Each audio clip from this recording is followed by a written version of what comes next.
Jeff Saturday is successful or not does not diminish the fact that the way he got this job was ridiculous and embarrassing and disrespectful to everyone else in the organization. Everyone doesn't feel great about this hire in the organization. What it says to everyone, around the NFL, by the way, not just in-house, is that your hard work doesn't matter. What you put in doesn't matter. You could show up every day. You could get here early. You could leave late. You could put in years, blood, sweat, and tears. And if I have a better relationship with this guy, he's going to get the job over you. Remember that. Hello everyone and welcome back to my channel. I wanted to go ahead and just do a quick follow-up video to the Fox Sports lawsuit that was filed by former hairstylist there over at Fox Sports 1, Nuseen Faraji. And I may be mispronouncing that name, but her last name definitely is Faraji. And I found this old clip on X that Joy Taylor had said about it doesn't matter how much work you put in, if you're, the first person in the office, the last person to leave the office, if you're doing all the network, it doesn't matter if you have it's whoever has the best relationship with that person who's in charge of the promotion, supervisor, manager, VP, whatever.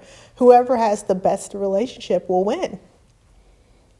That lends to the old saying of, it's not what you know, but who you know, right? People want to be around who they like. People want to, it's a favoritism thing, and it isn't fair, right? But that's the point that she was making in that particular video. That would kind of lend, and I know that she was talking about something completely different, but that would kind of lend to the allegations that she was sleeping with the VP and her on-air co-host to get into the position that she's in. Well, not the co-host didn't put her in that position, but the VP put her in that position, and then allegedly she slept with her on-air co-host Emmanuel Acho. For whatever reason. Again, I always see them eye to eye, but I don't know who has more power behind the scenes, but whatever. But that would lend to, if she thinks that, well, my whatever talent is that I have or knowledge of sports that I have, or no matter how, good I am at this job, I know I'm not going to get the position that I want unless I give this person what they want, which is an unfortunate way to think. I don't know how realistic it is. I mean, I guess we can all say we've seen circumstances where the person who wasn't necessarily the best or most qualified person for the job to get the job, that definitely does happen. But maybe she saw an out when I don't know, again, these are all allegations. Perhaps the VP approached her. Perhaps she realized who the VP was and she approached him. Whatever the case may be, she took the bait or she set the trap, whatever the case may be. She ended up either underneath or on top of this man, or besides or behind, whatever. Not to get too gross, but she did what she had to do, what she felt like she had to do in order to get the job. Again, this definitely, if true, sets women back. It sets victims back, people that have truly been, and because allegedly she was going to say that the VP forced himself upon her. So any woman or any person, because like I said, men have definitely experienced this type of quid pro quo thing before. I don't think men typically are as vocal. They kind of maybe just take the L, if you will, and by taking the L, I don't mean sleeping with the people. Maybe they just brush it off and just not worry about it. But it definitely, if true, sets victims back, right?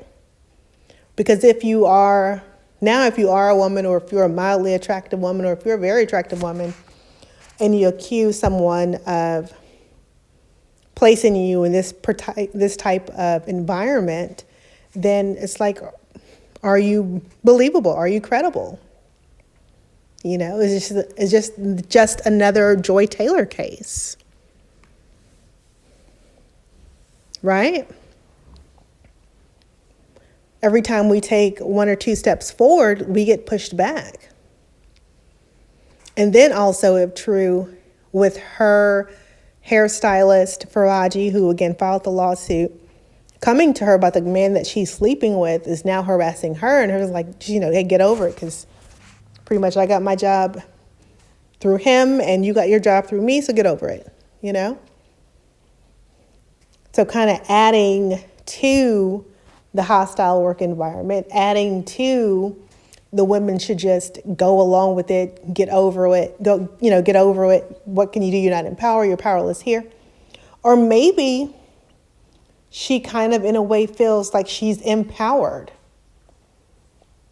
Joy, I'm speaking about. Maybe she feels like somehow she's empowered by, she had to demean and degrade herself. So now she has somebody underneath her demeaning and degrading themselves.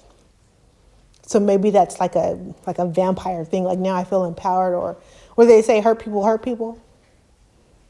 Abused people become abusers, allegedly, of course, if this is true. It's quite possible. I do see that Joy is still on air. They haven't taken her off, placed her on any type of leave, any type of administrative actions that we know of. Like I said, it's business as usual over there. And so that could lend to either that definitely is the culture, or, hey, we're going to see how this plays out. But I definitely think it speaks volumes about their support of their employee demographic as a whole. Maybe the VP said, hey, maybe everybody kind of knows, no one wants to lose their job, or, don't want to just, if you take her off the air, then it's like it is true. So they don't want to lend to that. They want to win the case if it goes to trial, or they don't want to settle, whatever the case may be. If we take Joey off of air, we take Emmanuel off of air, it looks like we're guilty. So we're going to stay the course. We're going to hold up the front, and we're going to see how the chips fall. We're going to, get all the evidence that we can, and we'll see where the chips fall. I've also seen online where a lot of people are saying that women are not holding her accountable. Women are not holding Joy accountable for, if this is allegedly true, sleeping her way to the top. Which is really, if true, prostitution, right? And I know many people say, well, there's nothing wrong with being a sex worker. There's nothing wrong with sex. That's not the industry that she's in.